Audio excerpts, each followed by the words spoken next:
Welcome to our podcast series. I am Sumit Kumar and I am from GBIT Group of Institution, College of Applied Sciences. This is another episode of podcast series and we have a very special guest, Dr. Ayush Pathak sir. So please welcome him. So I request you to introduce yourself. Thank you so much, Sumit. My name is Dr. Ayush Pathak. I'm from Varanasi district from UP. I've done my graduation in agriculture, post-graduation in agribusiness management, and PhD in agribusiness management from Sam Higginbotham University of Agriculture, Technology and Science. Thank you sir. Sir हम आपके life journey के बारे में कुछ जानना चाहेंगे. मेरी life journey, Sumit, मैं एक गांव का रहने वाला लड़का हूँ, जहाँ पे कि एक ऐसा एम्बिशन लेके, जहाँ पे कि हर लड़के मेरे टाइम पे बीटेक और मेडिकल्स में ज़्यादा प्रेफर करते थे एजुकेशन करना. But that was my own thinking and guidance from my elder brothers who have also done agriculture graduation. I started my graduation in agriculture, and after these studies, I have done 1 year experience with Biocrop Science, which is multinational company in seed and pesticides. After that, I have 2 years of experience as an assistant professor from Dolphin College of Agriculture and Sciences, Chandigarh. Right now, I'm working here in JBIT. तो sir आपका JBIT में क्या experience रहा अभी तक? JBIT में experience बहुत ही fantastic रहा है. Yes. बहुत चीज़ें सीखने को मिली है. मैं यहाँ पे स्पेशली मेंशन करना चाहूँगा अपने एडवाइजर सर को. जब आप किसी वाइस चांसलर लेवल के शख्सियत के साथ आप काम करते हो तो फिर आपको बहुत कुछ सीखने को मिलता है. और यहाँ पे जितने भी हमारे सीनियर कलीग्स हैं वो सब लोग बहुत ही कोऑपरेटिव हैं और लर्निंग आउटकम जो है वो यहाँ पे तो मेरा एक्सपीरियंस बहुत अच्छा है यहाँ पे. सो सर एग्रीकल्चर का स्कोप क्या है सर गवर्नमेंट में? देखो, एग्रीकल्चर का स्कोप तो एज ए स्टूडेंट हम अगर बात करें तो बहुत ही बढ़िया स्कोप. जब मैं भी ग्रेजुएशन में था तो उस टाइम हम लोग को स्कोप्स बताए जाते थे. आज मैं उन चीज़ों को देखता भी हूँ. फॉर एग्जांपल, एक एग्रीकल्चर का स्टूडेंट जो है वो अगर गवर्नमेंट जॉब करना चाहे तो उसके सामने बहुत ढेर सारे जॉब्स हैं. जैसे बैंक में स्पेशल एग्रीकल्चर ऑफिसर की जॉब आती है, और national seed corporation, national fertilizer limiteds, इन सारे गवर्नमेंट ऑर्गेनाइजेशंस में भी जॉब आती है. अगर हम प्राइवेट सेक्टर की बात करें तो प्राइवेट में इनपुट मार्केटिंग, सीड, पेस्टिसाइड्स की बहुत ढेर सारी कंपनियां हैं जहाँ पे कि एग्रीकल्चर ग्रेजुएट बहुत ही अच्छे लेवल पे जाके जॉब कर सकता है, जिसमें कि मार्केटिंग और सेल्स के साथ साथ रिसर्च एंड एक्सटेंशन वर्क भी बहुत ज़्यादा होते हैं. अगर कोई अपना प्राइवेट बिजनेस शुरू करना चाहता है तो उसके लिए भी बहुत अच्छे स्कोप है. सर जैसा कि आपने कहा कि एग्रीकल्चर में जॉब बहुत ज़्यादा है, बट कुछ स्टूडेंट्स होते हैं वो बिजनेस भी करना चाहते हैं. तो सर वो क्या मेजर पॉइंट्स होंगे जो उन्हें फॉलो करना है और उसके क्या प्रोज और कॉन्स हो सकते हैं? जहाँ तक अगर हम बिज़नेस की बात करते हैं, देखो, एग्रीकल्चर एक शुरू से ही बहुत बड़ा सा बिजनेस रहा है, जहाँ पे कि फार्मर अपने प्रोडक्शन को, अपने आउटपुट को सेल करके ज़्यादा से ज़्यादा इनकम अर्न करने की कोशिश करता है. तो बिज़नेस के पॉइंट ऑफ व्यू से देखें तो वैसे जैसा कि फ़िलहाल एग्रीकल्चर का जो सिनारियो चल रहा है वो एक चेंज सिनारियो आ रहा है. एक टाइम ऐसा था जब बहुत ट्रेडिशनल फार्मिंग चलती थी, जहाँ पे कि फार्मर्स ट्रेडिशनली क्रॉप्स जैसे बीट, राइस पे ही ज़्यादा डिपेंडेंट थे और उनको बहुत अच्छी इनकम नहीं मिलती थी. लेकिन जब से न्यू ट्रेंड्स और मैकेनाइज फार्मिंग होना शुरू हुई है, तब से बिजनेस के पॉइंट ऑफ व्यू से भी एग्रीकल्चर बहुत बेनिफिशियल कल्चर हो चुका है. सर आपने मार्केटिंग की बात करी, तो सर एक क्वेश्चन है, what is agriculture marketing and what are the major problem faced by our farmers? Agriculture marketing अगर हम बात करें तो बेसिकली एग्रीकल्चर मार्केट क्या है कि जब एक फार्मर अपना क्रॉप को प्रोड्यूस कर ले रहा है तो उसके बाद उसके सामने एक प्रॉब्लम आती है कि वो अब उस प्रोडक्ट को अपने सेल कैसे करे. क्योंकि अल्टीमेटली फार्मर्स या बिजनेस की अगर हम बात करें तो cost minimisation and profit maximisation is the motive of business. तो कॉस्ट को मिनिमाइज करने का फार्मर्स के पास एक फंडा क्लियर होना चाहिए, और उसके बाद उसके प्रोडक्ट्स को सेल करने के लिए वो कहाँ जाए. क्योंकि जैसा हम जानते हैं कि पहले मनी लैंडर्स और आड़तियाज और ये जो जो बीच के पार्टीज हैं, ये बहुत ज़्यादा मेजर जो इनकम था, या आप क्यों कहें कि जो मेजर प्रॉफिट था, वो जो है वो लोग ले लेते थे और फार्मर्स के पास बहुत अच्छा स्कोप नहीं था. लेकिन धीरे धीरे जैसे गवर्नमेंट इंटरवेंशन आ रहा है, टेक्नोलॉजीज नई नई तरह की आ रही हैं, तो उससे एक एक करके बिजनेस के वे में ये बहुत अच्छा जो है वो कंडीशन चल रही है. तो इसलिए एग्री बिजनेस इस वे में अगर जाए तो बहुत अच्छा है. अगर फार्मर नई उन्नतशील किस्मों को यूज़ करे एज ए सीड, अच्छी पेस्टिसाइड्स को यूज़ करे, अच्छे मशीन्स को यूज़ करे, तो वो ज़्यादा से ज़्यादा अपना बेनिफिट जो है वो अर्न कर सकता है। अगर हम प्रॉब्लम्स की बात करें सुमित, तो फार्मिंग में तो बहुत ढेर सारी प्रॉब्लम्स हैं। फॉर एग्जांपल अगर हम शुरू से बात करें तो एक तो सॉइल की क्वालिटी, कैसी क्वालिटी है उसके हिसाब से अगर हम क्रॉप को प्रोड्यूस करें तो वो ज़्यादा बेनिफिशियल होगा। उसके बाद हम सीड वैरायटी की बात करें, जब से ग्रीन रेवोल्यूशन आया तब से हाई वेराइटीज़ के बारे में बहुत ज़्यादा डिस्कशन होना शुरू हो गया, अदरवाइज पहले इसका प्रोडक्शन पे बहुत एडवर्स इफेक्ट पड़ता। तो सीड वैरायटी के बाद फिर फर्टिलाइजर्स की अच्छी क्वांटिटी में होना, पेस्टिसाइड अच्छे यूज़ करना अच्छे अच्छे कंपनियों के, है ना। उसके बाद फिर पोस्ट हार्वेस्टिंग के बाद उसको सेल कहाँ करना है, क्योंकि मार्केट मिलना बहुत ज़्यादा क्रूशियल चीज़ है एक फार्मर के लिए। एक टाइम ऐसा था जब गवर्नमेंट जो थी वो, कोई भी गवर्नमेंट आती थी तो वो बहुत अच्छे से अनाउंस करती थी कि भाई फार्मर्स के लिए काम करेंगे। सुमित, हम जानते हैं कि 80 to 82% जो फार्मर्स हैं वो स्मॉल और मार्जिनल है, इसलिए कभी भी इलेक्शन होता है तो वो उनका फोकस जो है वो हमेशा फार्मर्स के ऊपर होता है, क्योंकि उन्हें पता है कि सबसे ज़्यादा वोट बैंक जो है वो फार्मर्स ही है। तो अब गवर्नमेंट अनाउंस करती थी कि हम फार्मर्स के क्रॉप को खरीदेंगे, एमएसपी अनाउंस किया, एमएसपी पे हम फार्मर्स के क्रॉप को परचेज करेंगे और उसके बाद यूटिलाइज करेंगे। लेकिन वो होता कहाँ था? जब से हमारी जो रनिंग गवर्नमेंट आई है वो, जब से उन्होंने इन चीज़ों को टेक्नोलॉजी के थ्रू सॉल्व करने की कोशिश की है। क्योंकि मैंने पहले अपने टाइम पे देखा हुआ था कि हमारे पिताजी जब खेती करते थे, मैं जब बहुत अर्ली चाइल्डहुड डेज में था, तो जो मिडिल मैन थे, जो आड़तिया लोग थे, वो क्या करते थे कि किसानों से उनका प्रोडक्ट जो है वो खरीद लेते थे और उसके बाद उसको गवर्नमेंट को बेचना शुरू कर देते थे। तो चूंकि उनके पास तो लैंड नहीं थी, लेकिन वो किसानों के कागज जैसे इंतखाम वगैरह लेके और वो दिखाते थे कि ये किसान बेच रहा है उसको, लेकिन एक्चुअल में वैसा होता नहीं था।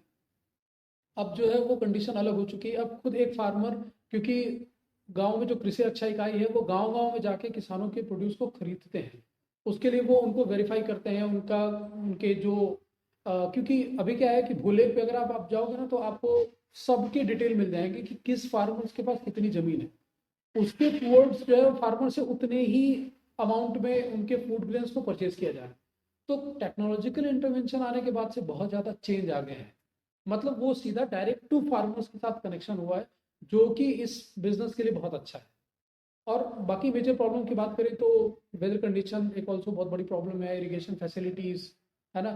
फार्मर्स के लिए एडवाइजरी होना बहुत बड़ी चीज़ थी, क्योंकि फार्मर्स को एक अच्छी एडवाइस ना होने की वजह से, एग्रीकल्चर का अच्छा एजुकेशन ना होने की वजह से उन्हें बहुत प्रॉब्लम्स फेस करनी पड़ती। So this.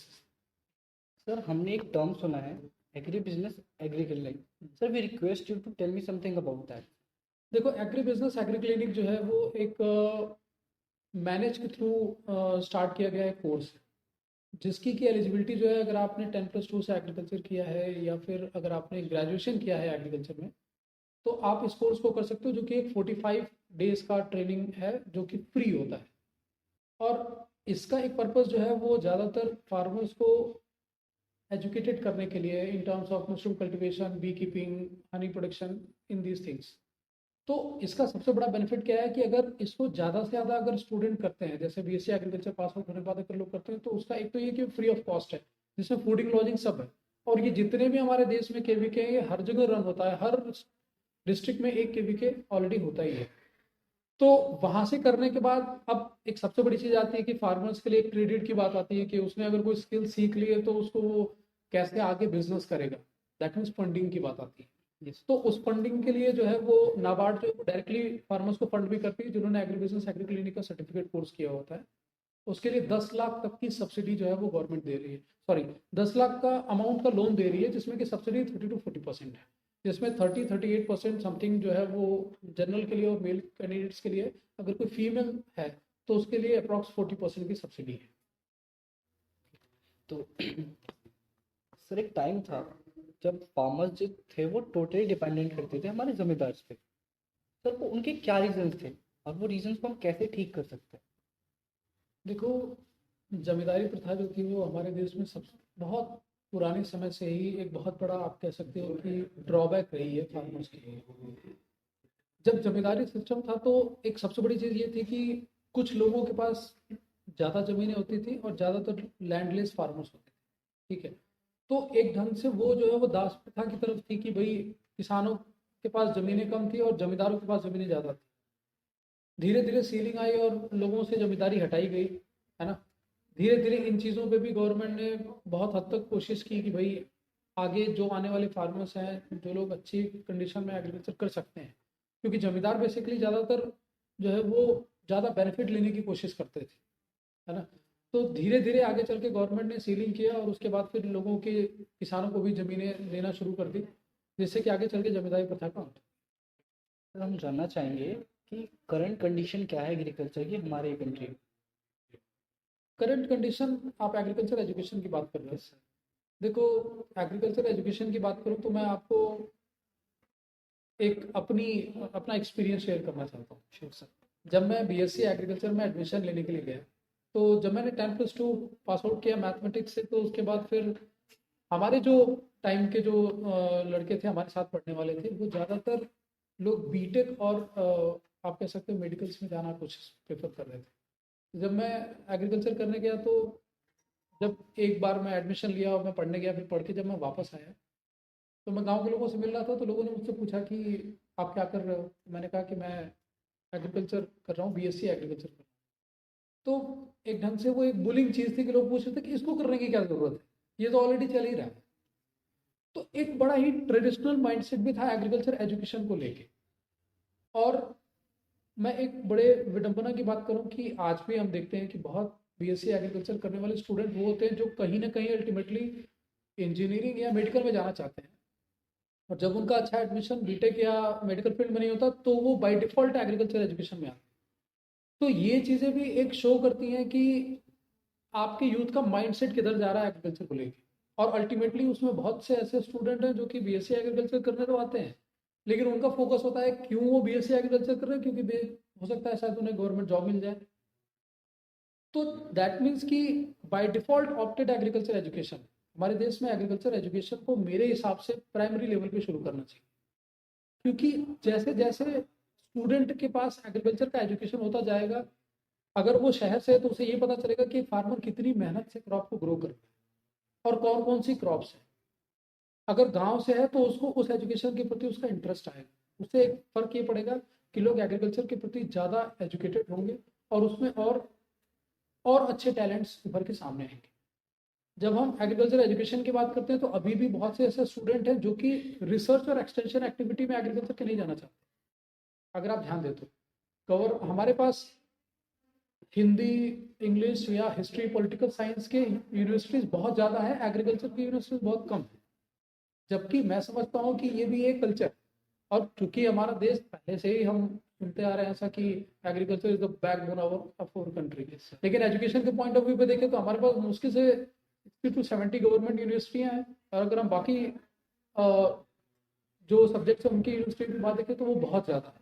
तो उसमें में एग्रीकल्चर एजुकेशन बहुत कम हमारे देश में हो रहा है। ये जितना ज़्यादा होगा, जैसे हम 10th में और 12th में कंपलसरी सब्जेक्ट करते हैं, एनवायरमेंट सब्जेक्ट एक कंपलसरी सब्जेक्ट चल रहा है जो हर जगह चल रहा है, एग्रीकल्चर भी चलना चाहिए। उससे क्या होगा कि एक एजुकेशन अवेयरनेस क्रिएट होगी। मैं एक यूट्यूब पे एक वो देख रहा था जिसमें कि एक मैसेज फॉरवर्ड भी हो रहा है आजकल सोशल मीडिया पे कि भाई जो फार्मर्स हैं वो जो है वो डे बाय डे जो है वो सुसाइड कर रहे हैं, ठीक। और उसमें दिखाया जा रहा है, एक मैसेज मैंने पढ़ा था, उसमें ये कहा जा रहा है कि एक बंदा है जो कि फार्मर्स के पास जाके पूछ रहा है एक सब्जी वाले से कि भाई आपने सब्जी कितने रुपए किलो दी, तो वो कहता है 20 रुपए किलो आलू। तो कहता है बहुत महंगा दे रहे हो, 15 रुपए दो या 10 रुपए दो, तो 10 रुपए दे देते हैं।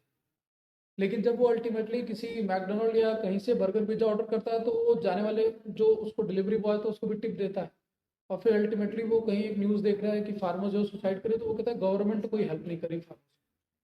जब तक हमारे लोग एग्रीकल्चर के प्रति एजुकेटेड नहीं होंगे तब तक वो अवेयरनेस हम लोगों में नहीं आएगी कि फार्मर्स की कंडीशन क्या है। तो एग्रीकल्चर एजुकेशन की कंडीशन हमारे देश में अभी भी बहुत उस लेवल पे नहीं है जहाँ पे मेरे हिसाब से इसको कंपलसरी एजुकेशन किया जाना चाहिए, और इससे रिलेटेड रिसर्च और एक्सटेंशन एक्टिविटी को बहुत ज़्यादा मात्रा में इसको किया जाना चाहिए। सर आज की जनरेशन है वो जॉब छोड़ के स्टार्टअप्स की ओर बढ़ रही है, तो हम जानना चाहेंगे कि सर स्टार्टअप्स की क्या अपॉर्चुनिटीज है इस मॉडर्न एग्रीकल्चर। देखो सुनो, जहाँ पे अगर हम स्टार्टअप की बात करेंगे तो एग्रीकल्चर बिजनेस जो है वो एक बहुत ही unique kind of a business है, क्योंकि जब रॉ मटेरियल्स की बात होती है तो जितने भी रॉ मटेरियल्स प्रोवाइड होते हैं वो फ्रॉम एग्रीकल्चर ही जाते हैं। मैं आपको कुछ स्टार्टअप्स के बारे में बताऊंगा, जैसे एक एग्रो स्टार करके स्टार्टअप, जो कि बेसिकली फार्मर्स को जो है वो एडवाइजरी प्रोवाइड्स कराता है ना। एक स्टार्टअप है स्काईमेट करके, जो कि हमारा नोएडा एमएनसी बेस है वो स्टार्टअप, जिसपे कि वो फार्मर्स को वेदर कंडीशंस के बारे में पहले ही अवेयर कराता है।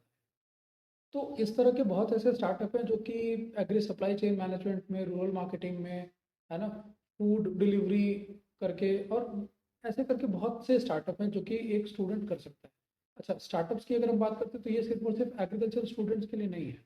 अगर एग्रीकल्चर स्टूडेंट्स के साथ अगर कोई मैकेनिकल का किया हुआ अगर बीटेक ग्रेजुएट है, तो उसके लिए भी एक बहुत अच्छी अपॉर्चुनिटी है, क्योंकि जैसा कि हमें पता है कि agriculture because of mechanisation agriculture नहीं पॉसिबल है। तो फार्मर्स की सर्विस में या फिर प्रोडक्ट डिलीवरी में एग्रीकल्चर में बहुत ढेर सारी अपॉर्चुनिटीज़ हैं। और जैसा कि हमने ACABC की भी बात करी थी, जिसमें कि एक स्टूडेंट अगर 45 डेज़ की अगर इंटर्नशिप करता है तो उसको 10 लाख रुपीज़ का फंडिंग मिल रहा है उसको, जिसमें कि उसको 30 to 40% सब्सिडी मिल रही है।